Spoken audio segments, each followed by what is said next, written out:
Hey guys. What's wrong? Nothing, I guess. It's just that I wanted to go to the beach and it's raining outside. Wait, what am I saying? I love the rain. Yeah, that's right. There's so many things you can do in the rain that you can't do when the sun's out. Like jump in puddles or open up a window and just draw. That's what we're gonna do today. Let's draw a picture and listen to the rain. So I think what I'd like to do is start out by maybe drawing some whales. Let's draw some whales. I'll start out here by holding my pencil really lightly. My pencil can slide back and forth in my hand here. And I'll just start with this basic shape. I always like these basic shapes. Again, we're gonna take our lines that are gonna be very crude and we're gonna make them precise by shaping them with our eraser. It kind of has this streamlined body here. Almost looks like an eye. Pull it around a little front here, this little lip.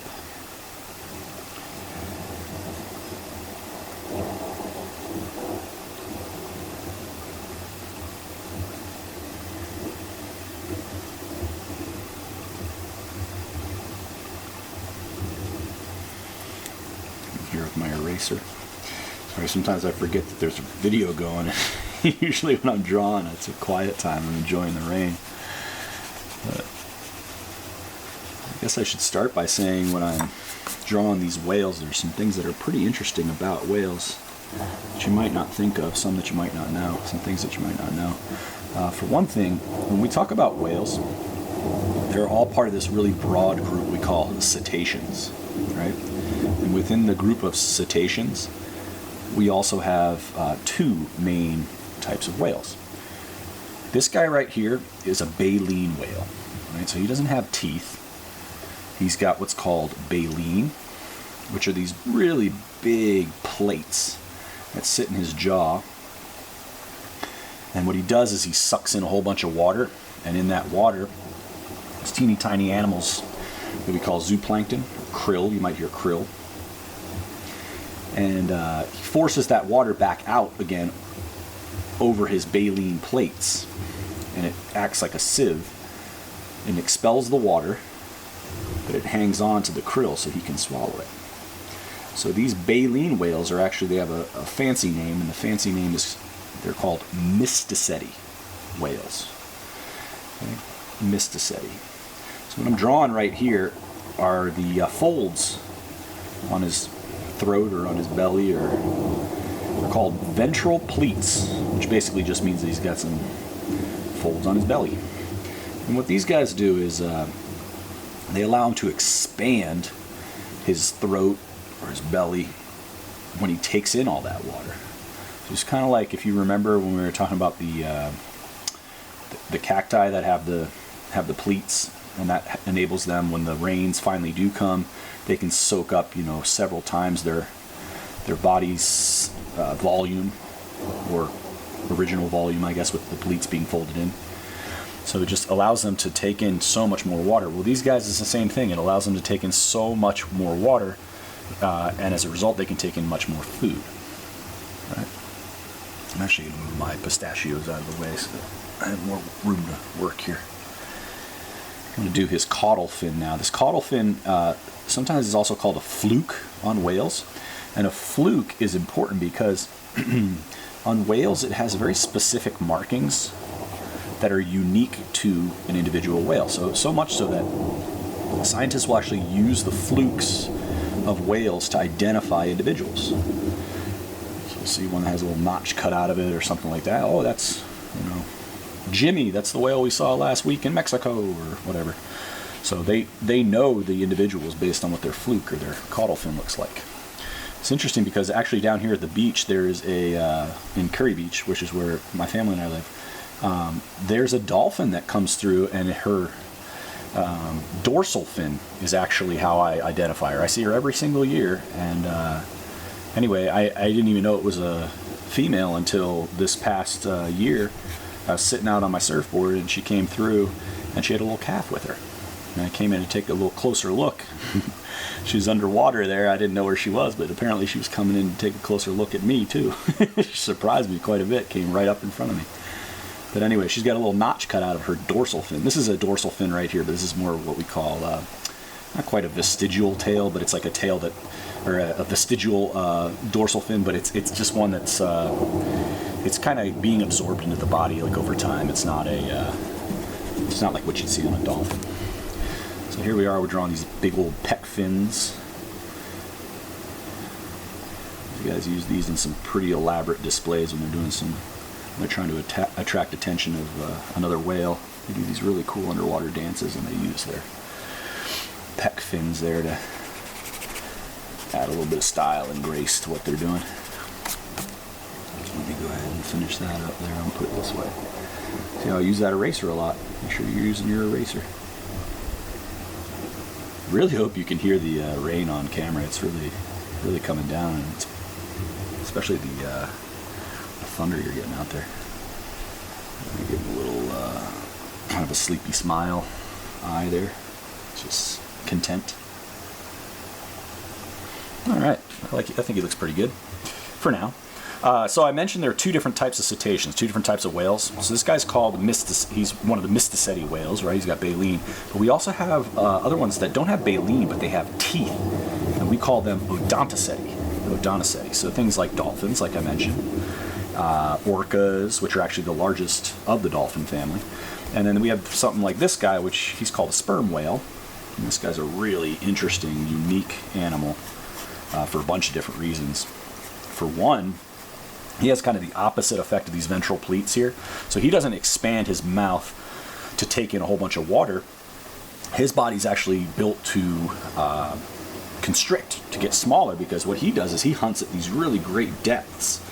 He goes so deep into the water in search of his prey, which primarily is squid. He goes searching for them at these great depths. And the way you want to think about that is, you know, even now, if you look just straight up in the air and you look out to space, assuming there's no roof right above your head like there is for me, I can imagine there isn't one. In any case, you can imagine all of that air in the atmosphere has some weight to it, and that weight is pushing down on you, right? And so that's what we call atmospheric pressure or barometric pressure or whatever. Well, when you're going into the water, it's a lot deeper, or a lot heavier. The water's a lot heavier than the air, and so you get a lot more weight, a lot more pressure, and especially if you're going deep down, you're talking about thousands of pounds per square inch. So it's tons of pressure, crushing pressure. And these guys are actually equipped naturally to be able to take that on. It's pretty cool. There we go. All right, so we got one from the Mysticeti family, one from the Odonticeti family. Give him a little sleepy, happy eye too. Let me give him a little curl there also. Okay. And then, like I said, this guy, he eats this stuff. Well, let's start with our Mysticeti whales. They eat these things called krill, like I mentioned, which basically look like little shrimp-like creatures. And they're about the size of like the last segment of your pinky finger, depending on how big your hands are, of course. So these guys, you know, the Mysticeti whales, they'll eat literally millions of these in a day.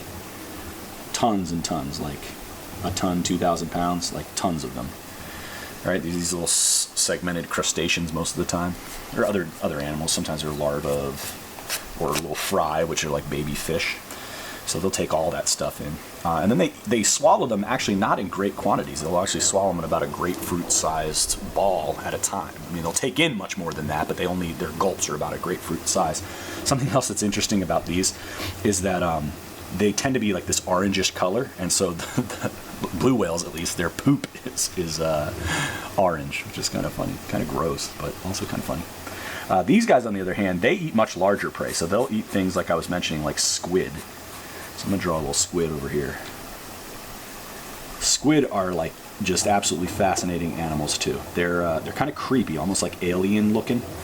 But a few things about them: their eyes. So the largest eye compared to an animal's body mass belongs to a squid, like the squid with the eye that's the largest proportional to its body. The other thing about them is they have these really enormous nerve cells compared to other species, other animals.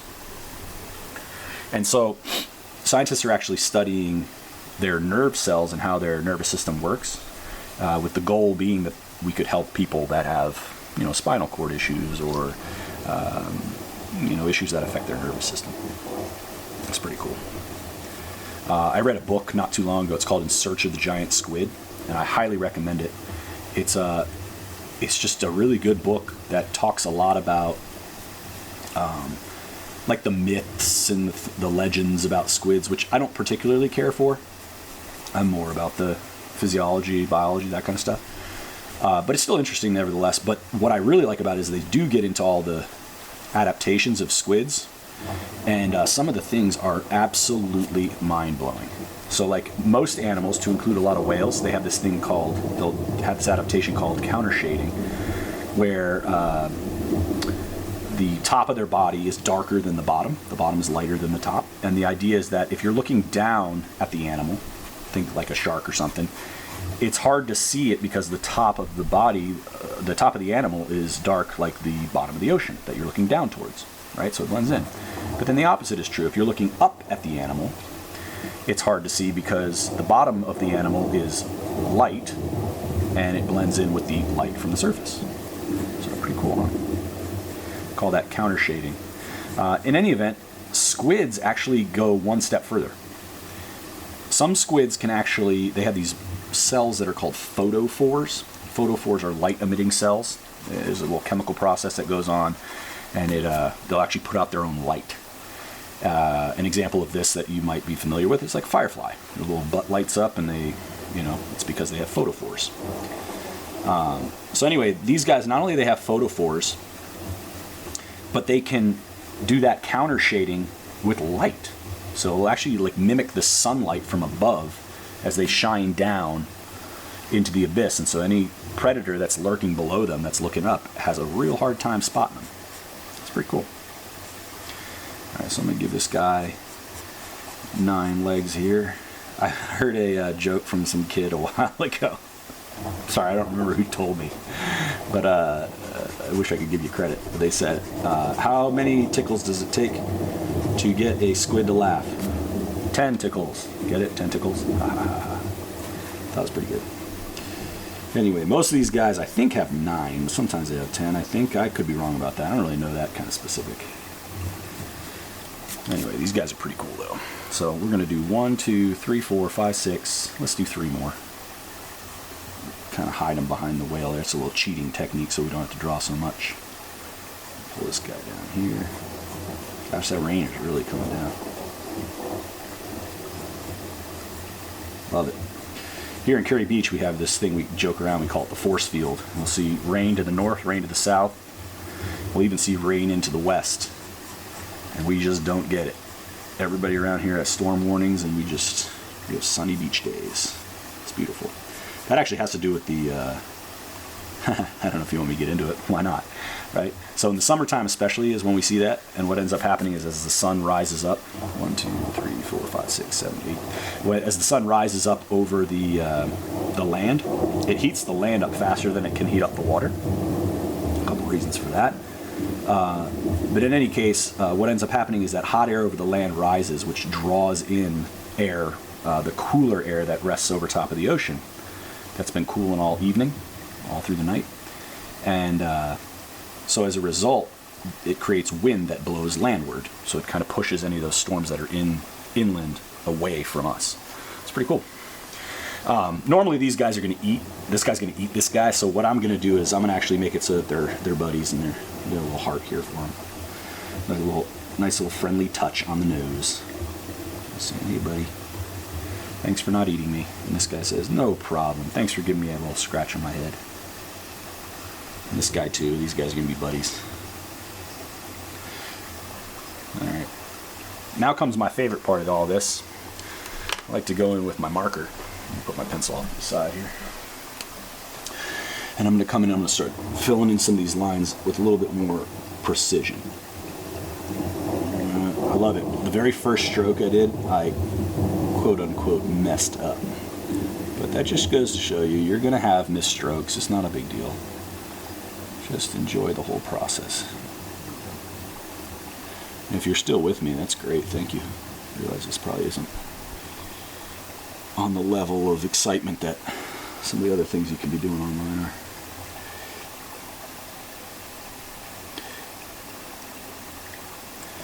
There we go. Get these little ventral pleats in there. These really are amazing animals. Something else I wanted to talk about with these guys is how they communicate, which we don't know a whole lot about, but we do know some. These guys actually will communicate by speaking to each other, basically. They're putting out sound waves. And the really interesting thing, I think, I'll give them a little, there we go. So the really interesting thing I think about that is that sound travels so much faster underwater, like 4 times faster. And so some of these larger whales especially, they have large everything, large hearts, large, their body, everything's large about them, to include their vocal cords. And so they create these really long wavelengths, these really low sounds. Some of them we can't even hear. And they travel these tremendous different distances. I mean, like, seriously, like thousands of miles, which sounds cool and all, but when you really stop to think about it, it's so amazing. It's like, I mean, imagine if you're living in New York and you got a buddy who lives in San Diego, and you just walk outside your front door and you say, "Hey man, what's going on?" And then he yells back, "Not a whole lot, how you doing?" So you like hear you from, New York to San Diego. I mean, that's what we're talking here. These vast distances in the oceans, these guys can communicate. I mean, it's incredible stuff. So if you've ever wondered too, that makes me think about your ears and how you hear, how I hear. You ever wonder why we have 2 ears and not just one, like in the middle of our head?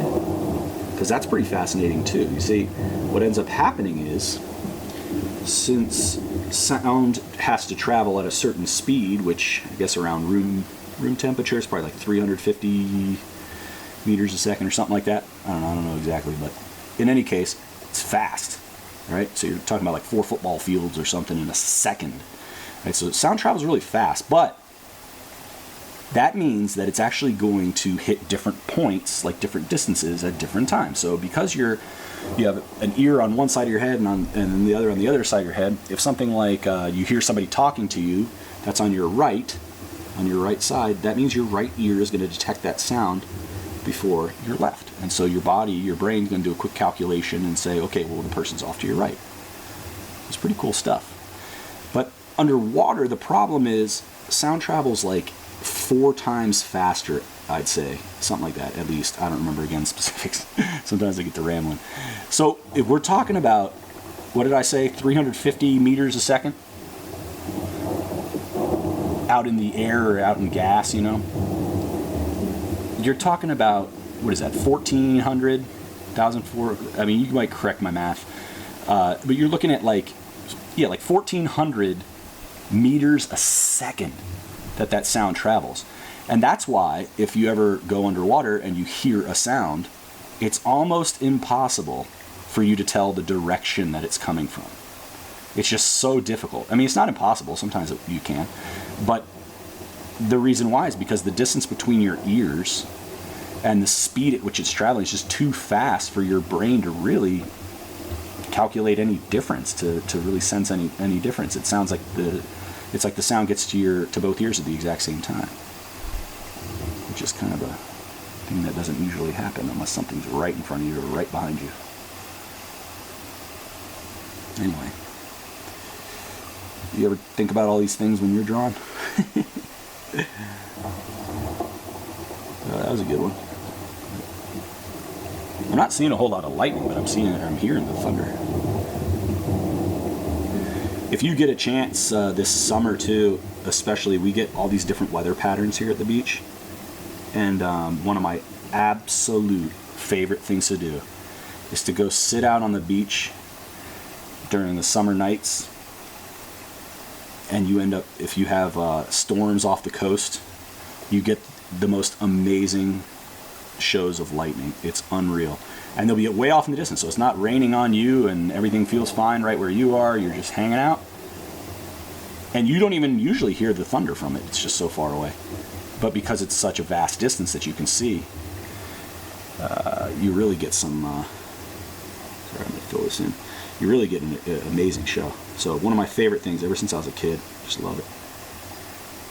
I'm actually looking forward to summertime for that very reason. Alright, let's finish up his eye here. And I think we're ready to add some color.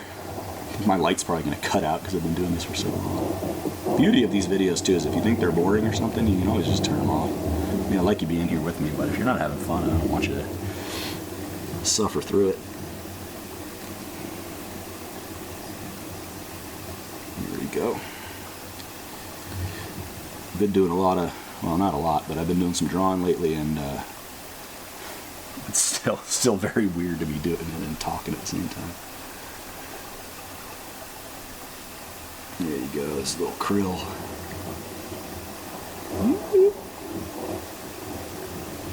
Just like that.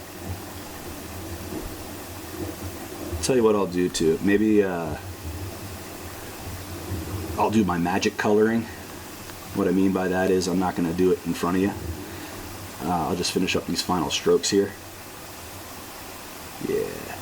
And then what I'll do is I'm just going to color it like that. Just like that. So what'd you think? Pretty fun, right?